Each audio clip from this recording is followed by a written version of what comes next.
Hello students. Today we are going to focus on the four-step process for cutting a panel square. I'm going to put this on my head here, so bear with me. There is a specific process to get this being the top, and we got a bottom here, cutting them to finished size, which I've got written on there, 13 by 20. Four-step process, so we're going to cover that. Before we do, I'd like to review though on how we got from a long board like we have in the stack here to that process. Remember, when I give you a board, you're going to first calculate the board feet, which is the width times the length in inches divided by 144 gives you your board feet. So there are 6.74 board feet in that board. Once you got that, you lay out your parts according to the plan, right? I give you a plan like this one, and you lay out your part. Let's take a look at this. The first steps were to make the 6 panels. The top, the bottom, they're over there. I've got the back gluing up. I've got the front panel going, and this one's the side panels. There are 2 side panels. So we're going to do that next. So your long boards, you come over after you lay them out, rough size, right? An extra inch in length and width, and you make your marks, okay? Bring it over to either the miter saw. You can see this one's been laid out as well, okay? And the board feet have been calculated. So before you cut any long board up, I've got to see that information, the board feet and the parts. I want to see how you're utilizing the board, making sure we're not wasting any wood. Okay, so straight edge up against the fence. We're going to use the miter saw here. I'm sorry, radial arm saw to cut it. You might notice I've got 2 sides together and I'm not cutting them apart. Why would that be? Why am I not cutting these 8 3/4 inch pieces apart? I'm leaving them together. Do you remember what the shortest piece we can have in any of these machines? Okay, radial arm saw, miter saw, table saw, joiner. Shortest piece was what? I told you last week, 10 inches. So that's why we're leaving this together. How can I keep my fingers 6 inches from the blade if I've got a little tiny part? So I'm going to leave those parts together. Okay, let's make our cut. Nice and slow, fingers 6 inches. So in creating a panel, the first thing we did was cut them to rough size. Next thing we did was bring them over to the table saw, right? Anything wider than 4, we have to cut apart, flip the end grain, because we're going to get this thing warping in the direction of the grain, okay? It'll warp on us, so we cut it apart and we flip it, and that helps stabilize our panels. So we'll cut this. Groove is not showing, right? So we have to use push sticks.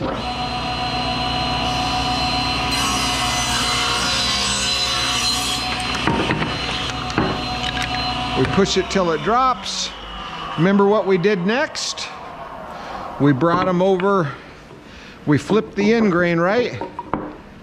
And then we marked them I-O and 1, 2, 3, 4, however many pieces we have. And if you remember, I is out, right? I is out, we'd push it through like that. The, what am I saying? O is out. My goodness, O is out, right? I is in. We would put that in towards the fence. Now, why did we do that? Why are we marking them I-O, I-O, I-O, I-O, alternating? Here's why. If we, and I did this on Friday, I put this fence purposefully out about 10 degrees, okay? That's not going to create a very good joint, is it? Notice they're both marked I. I ran that as in, and I ran that as N. That would not glue, would it? But check this out. If I run this one as a O, it's perfect. See that joint? That's why we are doing IO. Because if this is off a degree or two, if we flip them, one in, one out, now that angle complements rather than multiplying times 2. Okay, so this was flipped, this was not. That's why we do it, because this will never be perfect. It might be within a degree or two, but that error multiplied times 2 is going to make for a weaker joint. So this one's been done, IOI, right? And it looks good. I've jointed it, so I'm ready to go glue it up.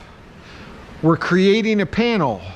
First step was radio arm saw, then it was the table saw, then the joiner, then we're taking it over here. I'm reviewing how to create a panel, right? So here we are. We put our clamps, we open them up all the way so we don't run out of threads. The last ½ inch of threads will not create any clamp pressure. Okay, so I'm opening them up all the way. Yep. I want the clamps to be on the last 2 inches of my piece. Then if you remember, the first one stays down. The next ones, all the others come up. We add a bead of glue.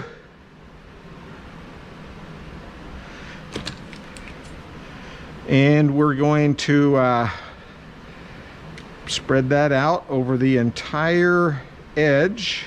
Every bit of it gets glue to make a good glue joint. We'll put it in. So this was open time. We don't want to go more than a minute or 2 open time. Then this is closed time. It can be up to 5 minutes. We talked about it crusting over and making a weak joint if your glue starts to dry on you before you get it together. So this is that front panel I was talking about for our mini cedar chest. Put it together, and now we apply our clamps. We talked about outer 2 inches and the clamps not being more than 18 inches apart. And one hand tight. We wouldn't want to use both hands and squeeze all the glue out of the joint, making a weaker joint. So I'm pushing this down as I'm applying pressure so it doesn't raise up on me. If it does raise up, I've got mallets over there that you can, I thought I had one out here, that you could beat it down. It looks pretty good. Okay, now 14 inches, we don't really need a third clamp in there. If it was 18 inches or more, we would want to put a third clamp, like this one over here that I've got. All right, not done yet. Oh, I wanted to show you a glue spreader. If you don't want to use your fingers, you could spread the glue with the glue spreader. All right, before we put that away, see all the glue on my clamp? If we don't get that off of there, it won't work for the next person, right? And you're gonna have to use these again as well, so you don't want glue on the clamp. We don't care about it being on the wood, squeezing out of the wood. We'll scrape that off later, but we need to clean our clamps. Then you'll want to write your name and the date on it, because when we get all our classes here, we'll be using all of these clamps every day. All right, and so the last hour of the day, they'll be taking them off of the first hours. So we need to know the date and the time and your name. There'll be a lot of panels. They all look the same, so we want to have make sure it gets back to you. All right, this is the back that's been glued up already over the weekend. Take the clamps off. You can see this glue is squeezed out. Remember, we're making a panel. I'm reviewing with you how to make the panel. Before we can plane it, we want to scrape it, get all that glue off of there. that glue can chip the blades on the machines. So we use our scraper and we're ready to plane. Let's do it. Coming over here. Hey, I wanted to show you all of my epoxy colors here. Look at all these colors. Here's the epoxy. These are also translucent colors that you can see through. These are all opaque. Okay, you can see translucent pour there. We've saved some of the excess of our pours. So that is the epoxy and how we do that. Okay, so we'll be doing that tomorrow, hopefully. Okay, but that's how we got to this part with our pour after our CNC equipment. All right, coming over here, gonna fire up our vent system.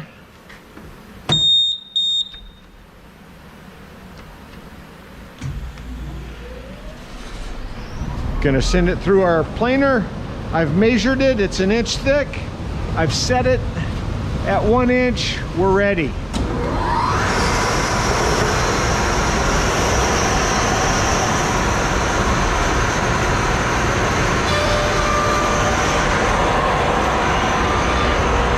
Look at that, pretty good. It takes off the top side, roughest side up. Gonna do a full turn.